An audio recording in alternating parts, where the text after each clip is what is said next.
Hello everyone, welcome to प्रथम academy.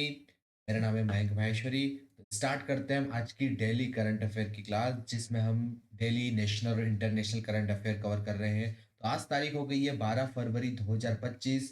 और ये जो करंट अफेयर है ये सारी एग्जाम्स के लिए इक्वली इंपॉर्टेंट है, चाहे आप किसी भी स्टेट पीएससी को आप टारगेट कर रहे हैं, UPPSC, BPSC, MPPSC, SSC, CGL, RRB, NTPC, UPSC के लिए भी ये करंट अफेयर बहुत ही इंपॉर्टेंट होने वाला है। तो नेशनल और इंटरनेशनल करंट अफेयर 12 फरवरी 2025 बुधवार के आज हम करंट अफेयर कवर करेंगे। और अगर आप चैनल पर नए हैं तो प्लीज आप चैनल को सब्सक्राइब कर लीजिए, जिससे आपको डेली इस तरीके की क्लास मिलती रहेगी। चलिए शुरू करते हैं हम। तो पहला करंट अफेयर है कि एज पर बजट 2025 बजट के अनुसार how many Atal tinkering lab are plan to be set up in government school for next 5 years. ठीक है, अगले 5 साल में कितनी टिंकरिंग लैब जो है वो गवर्नमेंट सेटअप कर रही है। गवर्नमेंट ऑफ इंडिया अगले 5 साल में कितनी टिंकरिंग लैब सेटअप करेगी। तो पहले अटल टिंकरिंग लैब एक इनिशिएटिव है गवर्नमेंट ऑफ इंडिया का, स्कूल्स में बच्चों में इनोवेशन को बढ़ाने के लिए। ठीक है, इनोवेशन को बढ़ाने के लिए, प्रैक्टिकल नॉलेज को बढ़ाने के लिए, जो एंटरप्रेन्योरशिप है उसको बढ़ाने के लिए एक बहुत बड़ा इनिशिएटिव है। तो काफ़ी सारी टिंकरिंग लैब तो सेटअप हो गई है। और अगर आने वाले 5 साल में गवर्नमेंट ने टारगेट रखा है इस साल बजट में कि हम इतनी टिंकरिंग लैब और सेटअप करेंगे। तो करेक्ट आंसर यहाँ पर अगर हम देखें 40,000, 45,000, 50,000 या 55,000।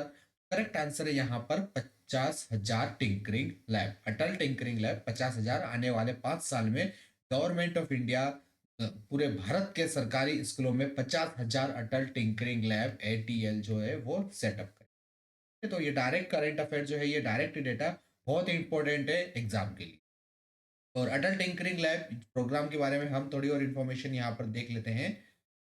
तो अटल टिंकरिंग लैब ये जो इस प्रोग्राम है, एक्चुअली ये अटल इनोवेशन मिशन का एक सब पार्ट है। गवर्नमेंट ऑफ इंडिया ने अटल इनोवेशन मिशन स्टार्ट किया है।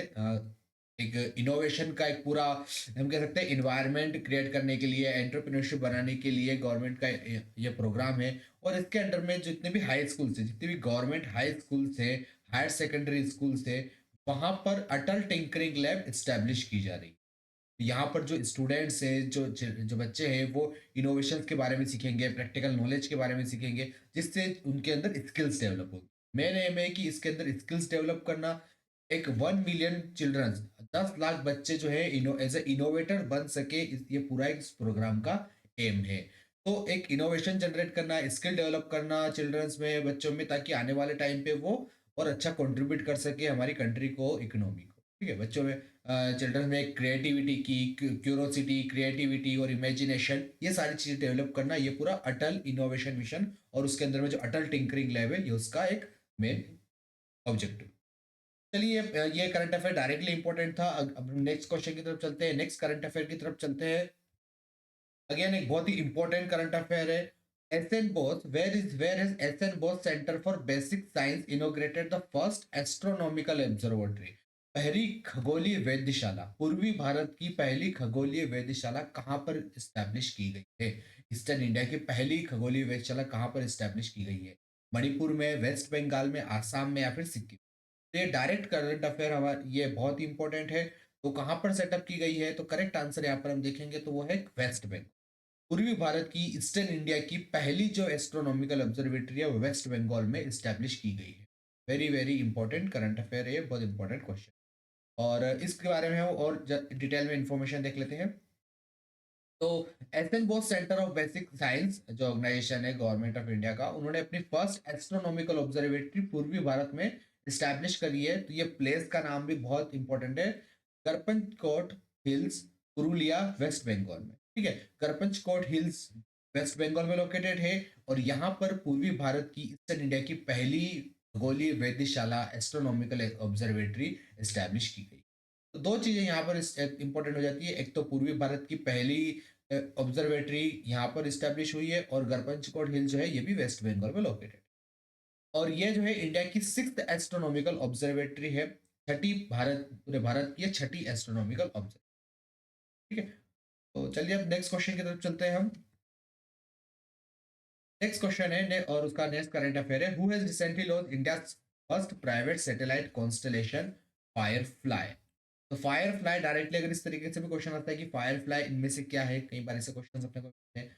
फायरफ्लाई एक सैटेलाइट कॉन्स्टलेशन है। एक सैटेलाइट का आर्टिफिशियल सैटेलाइट का उपग्रह का समूह है, ठीक है? और ये इंडिया का पहला प्राइवेट सैटेलाइट कॉन्स्टलेशन है ना। सैटेलाइट, कई सारे प्राइवेट सैटेलाइट तो लॉन्च हुए हैं, लेकिन एक सैटेलाइट का जो पूरा समूह है, वो पहली बार एक ऐसा प्राइवेट सैटेलाइट समूह कॉन्स्टलेशन लॉन्च हो रहा है जिसका नाम है फायर।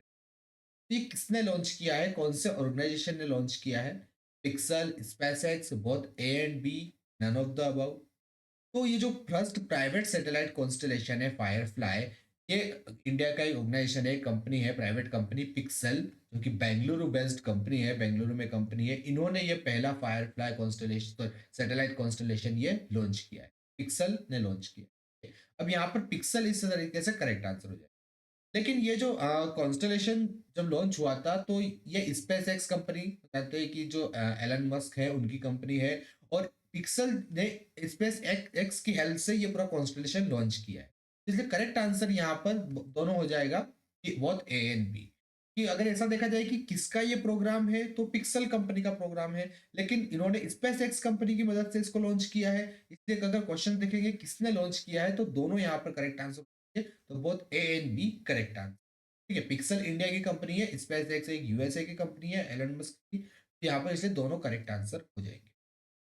तो इस प्रोग्राम के बारे में हम और थोड़ा सा डिटेल में देख लेते हैं। इंडिया का पहला इंडिया की स्पेस टेक कंपनी है पिक्सल, जो कि बेंगलुरु बेस्ड है। उन्होंने इंडिया का first private satellite constellation Firefly launch किया है।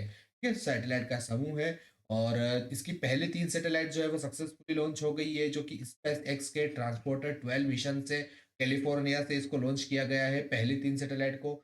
आने वाले समय में इसमें और भी सैटेलाइट जोड़ी जाएगी। तो इस तरीके से ये भारत का पहला प्राइवेट सैटेलाइट समूह है जिसका नाम है फायर। तो इससे संबंधित हमने बहुत ही इंपॉर्टेंट करंट अफेयर देखा है। अब हम नेक्स्ट क्वेश्चन की तरफ चलते हैं। नेक्स्ट क्वेश्चन है, for how long has the union cabinet approved continuation of skill India programme. Recently union budget आया है, तो उससे कई सारे क्वेश्चंस बन रहे हैं। तो स्किल इंडिया प्रोग्राम जो कि 2015 में लॉन्च किया गया था स्टार्टिंग में, और इसका मेन एम था कि स्किल्स को डेवलप करना, यूथ के अंदर, जो पॉपुलेशन के अंदर स्किल्स को डेवलप करना, एंटरप्रेन्योरशिप को डेवलप करना। 2015 में ये प्रोग्राम स्टार्ट किया। तो अभी कैबिनेट ने डिसाइड किया है कि स्किल इंडिया प्रोग्राम को जारी रखेंगे, कंटिन्यू रखेंगे। तो कब तक इसको कंटिन्यू रखने का डिसाइड किया गया है? 2026, 27, 28 या 29। तो करेक्ट आंसर है यहाँ पर ए वाला 2026, 2026 तक इसको कंटिन्यू रखेंगे। तो इसके बारे में इतना ही फैक्ट अभी इंपॉर्टेंट है। आगे चलते हैं हम नेक्स्ट करंट अफेयर की तरफ। वेयर इज द विलक्कू महोत्सव? मकर विलक्कू महोत्सव का आयोजन कहाँ पर हुआ है? तो डायरेक्ट ये जो आर्ट एंड कल्चर के क्वेश्चन है, इस तरीके के डायरेक्ट क्वेश्चन आते हैं। कोई फेस्टिवल जो है वो कहाँ पर हुआ है, या फिर किस स्टेट का फेस्टिवल है। तो रिसेंटली मकर विलक्कू महोत्सव का आयोजन कहाँ पर हुआ था? आंध्र प्रदेश, कर्नाटका, तमिलनाडु या केरल? करेक्ट आंसर यहाँ पर केरल में। केरल में रिसेंटली मकर विलक्कू महोत्सव का आयोजन किया गया। Next question, where is the India's first ever glass bridge inaugurated? India का पहला ग्लास ब्रिज कहाँ पर बना है? तो बहुत ही इंपॉर्टेंट क्वेश्चन है ये क्वेश्चन डायरेक्ट इस तरीके से हमें देखने को मिलता है एग्जाम में। कोई भी नई चीज होती है, इनिशिएटिव होता है, जो कि अपने आप में पहला अगर इनिशिएटिव होता है इंडिया में, तो इसके क्वेश्चन हमें बहुत देखने को मिलता है। तो इंडिया का पहला ग्लास ब्रिज कहाँ पर बना है? ग्लास का बना हुआ ब्रिज कहाँ पर बना है? हैदराबाद, बेंगलुरु, कोचीन या कन्याकुमारी? तो इंडिया का पहला ग्लास ब्रिज इनोग्रेट हुआ है कन्याकुमारी में। कन्याकुमारी तमिलनाडु में इंडिया का पहला ग्लास ब्रिज इनोग्रेट हुआ। इसके बारे में हम और डिटेल में देख लेते हैं। तो रिसेंटली तमिलनाडु के चीफ मिनिस्टर श्री एम के स्टालिन ने इंडिया का पहला ग्लास ब्रिज इनोग्रेट किया है, का उद्घाटन किया है, और यह कन्याकुमारी में है। और इसके बारे में यह भी ध्यान रखना है कि ये जो ग्लास ब्रिज है दो जगह को कनेक्ट करेगा। तो एक जो विवेकानंद में रॉक मेमोरियल है कन्याकुमारी में, काफी फेमस ये जगह है विवेकानंद रॉक मेमोरियल, और तिरुवल्लुवर स्टेचू। तो इन दो प्लेसेस को ये ग्लास ब्रिज कनेक्ट करेगा। तो टूरिज्म के लिए बहुत ही इंपॉर्टेंट ये एक अचीवमेंट है। और ये कहाँ पर बनाया है? तो कन्याकुमारी में पहला ग्लास ब्रिज बनाया है इंडिया का। नेक्स्ट क्वेश्चन की तरफ हम चलते हैं। नेक्स्ट क्वेश्चन है, which country recently exerted China China's belt road initiative? China का जो बेल्ट रोड BRI इनिशिएटिव है, इससे कौन सी कंट्री ने रिसेंटली अपने आप को बाहर कर लिया? तो हम जानते हैं कि जो बीआरआई इनिशिएटिव है, चाइना का इनिशिएटिव है कंट्रीज के बीच में कनेक्टिविटी को इम्प्रूव करने के लिए। चाइना इसमें कई सारे रोड्स, रेलवेज प्रोजेक्ट चला रहा है, पोर्ट प्रोजेक्ट चला रहा है, शिपिंग के थ्रू, ओशन रूट के थ्रू, ताकि कंट्रीज के बीच में एक ट्रेड बढ़ सके। और चाइना की मोनोपोली बढ़ाने के लिए पूरी तरीके से इनिशिएटिव है, ताकि चाइना अपना दबदबा जो है, चाहे वो एशिया का पार्ट है, यूरोप का पार्ट है, नॉर्थ अमेरिका का पार्ट है, साउथ अमेरिका का पार्ट है, वहां पे चाइना अपना दबदबा बनाने के लिए इस पूरे इनिशिएटिव को चला रहा है। रिसेंटली कौन से देश ने चाइना की इस इनिशिएटिव से बाहर आ गया है? रोमानिया, पनामा, इटली या स्पेन? तो हम देखते हैं कि रिसेंटली डोनाल्ड ट्रंप जब प्रेसिडेंट बने थे यूएसए के, तो काफी सारी उसके बाद उन्होंने एक स्टेटमेंट भी दिया था कि जो पनामा केनाल है, पनामा केनाल को वो वापस, पनामा केनाल पर यूएसए कंट्रोल कर सकता है। ऐसे हमने न्यूज देखी थी। क्योंकि क्या हो रहा है कि उन्होंने आरोप लगाया था कि जो पनामा केनाल है, यहाँ पे चाइना अपना कंट्रोल धीरे धीरे बढ़ाता जा रहा है। और ये अमेरिका के इंटरेस्ट के लिए ये काफी नुकसानदायक है, क्योंकि चाइना जो है पनामा कनाल पे बढ़ा रहा है। और पनामा कनाल जो है ये अटलांटिक ओशन को पैसिफिक ओशन से जोड़ती है। अटलांटिक महासागर और पैसिफिक महासागर को जोड़ती है ये पनामा केनाल। पनामा जो कंट्री है उसी के बीच में से होके जाती है। और ये बहुत ही, एक कह सकते हैं बहुत ही सेंसिटिव और बहुत ही इंपॉर्टेंट ट्रेड रूट है यूरोप और अमेरिका के बीच का। तो यहाँ पर चाइना अपना दबदबा बढ़ाता जा रहा है। तो रिसेंटली अमेरिका के प्रेसिडेंट डोनाल्ड ट्रंप ने ये स्पीच ये दिया था कि वो पनामा केनाल को कंट्रोल कर सकते हैं, वो वहां से चाइना को बाहर कर देंगे। तो अब रिसेंटली जो अमेरिका का, यूएसए का, कह सकते हैं कि पावर, यूएसए का दबदबा पनामा पे भी बढ़ता जा रहा था, फोर्स भी बढ़ता जा रहा था यूएसए का। तो इसलिए पनामा ने खुद को चाइना के इस इनिशिएटिव से, बीआरआई से खुद को अलग कर लिया। करेक्ट आंसर यहाँ पर हो जाएगा बी वाला, पनामा। नेक्स्ट क्वेश्चन की तरफ हम चलते हैं।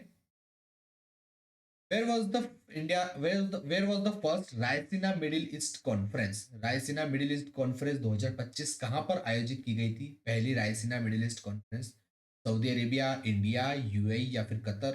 तो Raisina Middle East Conference actually India और मिडिल ईस्ट का जो पूरा रीजन है उनके बीच में, कह सकते हैं कि हम डिप्लोमेटिक रिलेशंस को और ज़्यादा इंप्रूव करने के लिए, व्यापारिक समझौतों को, डिप्लोमेटिक रिलेशंस को, इंडिया के और मिडिल ईस्ट जो सऊदी अरब है, कतर, यूएई, इन कंट्रीज के बीच के रिलेशन को और इम्प्रूव करने के लिए इस कॉन्फ्रेंस आयोजित की गई। इसमें दोनों कंट्रीज के से कई सारे, हम कह सकते हैं कि जो बिजनेस पर्सन हैं, पॉलिटिशियंस हैं, सब ने उसमें भाग लिया था।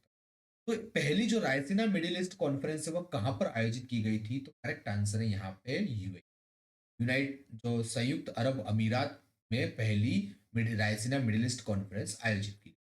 तो डायरेक्ट हमें यहाँ पर आंसर याद रखना है, यूएई में पहली आयोजित की गई थी। इसमें नेक्स्ट देखते हैं हम। Scientist of which country have used IVF technology?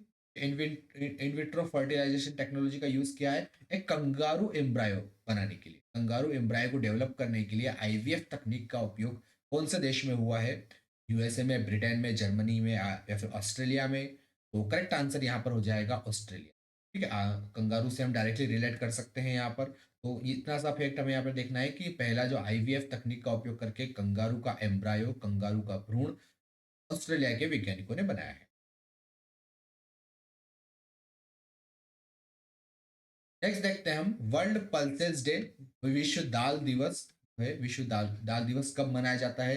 दालों के बारे में अवेयरनेस स्प्रेड करने के लिए, उनके बेनिफिट्स को स्प्रेड करने के लिए, उनकी जो पोषण महत्वता है, न्यूट्रिशन वैल्यू है, उसको स्प्रेड करने के लिए हर साल जो है वो विश्व दाल दिवस, वर्ल्ड पल्सेस डे मनाया जाता है।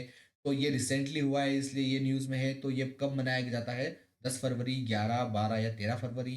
तो विश्व दाल दिवस, जो वर्ल्ड पल्सेस डे, हर साल मनाया जाता है 10 फरवरी को, ताकि दालों के महत्व के बारे में, दालों और ज़्यादा इसको इंक्रीज कर सके। तो 10 फरवरी को विश्व दाल दिवस, वर्ल्ड पल्सेस डे मनाया जाता है। नेक्स्ट देखते हैं हम। तो ये कुछ इंपॉर्टेंट क्वेश्चन देखे थे हमने करंट अफेयर के। अब कुछ एक्स्ट्रा करंट अफेयर भी हम देख लेते हैं जो कि आज की डेट के हिसाब से इंपॉर्टेंट है। बट इसको मैंने क्वेश्चन वाइज नहीं बनाते हुए इसको डायरेक्टली करंट अफेयर्स रख दिया है। तो जो इसमें इंपॉर्टेंट पॉइंट्स है वो हम देख लेते हैं। तो इंडियन नेवी ने 3 नए मेजर फ्लीट्स एसेट्स इंडियन बनाए हैं, नीलगिरी, सूरत और वगशीर। तो ये इंडियन नेवी के द्वारा बनाए गए 3 मेजर फ्लीट्स एसेट्स हैं। और इसको बनाया गया है नेवल डॉकयार्ड्स मुंबई में, ताकि इंडिया की जो नेवल कैपेसिटी है वो और ज़्यादा इंक्रीज हो सके। तो डायरेक्टली नाम हमें यहाँ पे याद रखना है कि नीलगिरी, सूरत और बगशीर जो है ये फ्लीट एसेट्स हैं जो कि इंडियन नेवी ने बनाए हैं नेवल डॉकयार्ड मुंबई में।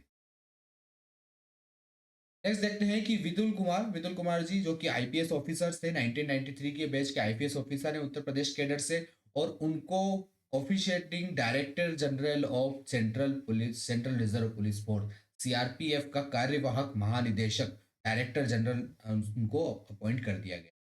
इससे पहले जो थे वो थे श्री अनिश दयाल सिंह जी, उनका रिटायरमेंट रिसेंटली हुआ है। तो रिटायरमेंट के बाद विपुल कुमार जी को सीआरपीएफ का डायरेक्टर जनरल घोषित किया गया है, बनाया गया है। तो ये भी एक इम्पोर्टेंट करेक्ट। तो यहाँ से हमें नाम ध्यान रखना है। नेक्स्ट करंट अफेयर की तरफ चलते हैं हम। एक इम्पोर्टेंट न्यूज है। यशस नाम से जाना जाएगा एचएल का H J T 36 aircraft. HAL Hindustan aeronautics limited जो कि भारत की एक विमान की बहुत ही महत्वपूर्ण कंपनी है, कई सारे इस कंपनी ने विमान बनाए हैं। तो जो HJT-36 विमान है, प्रशिक्षक विमान है, ट्रेनिंग जो एयरक्राफ्ट है, उसका नया नाम रखा गया है यशस।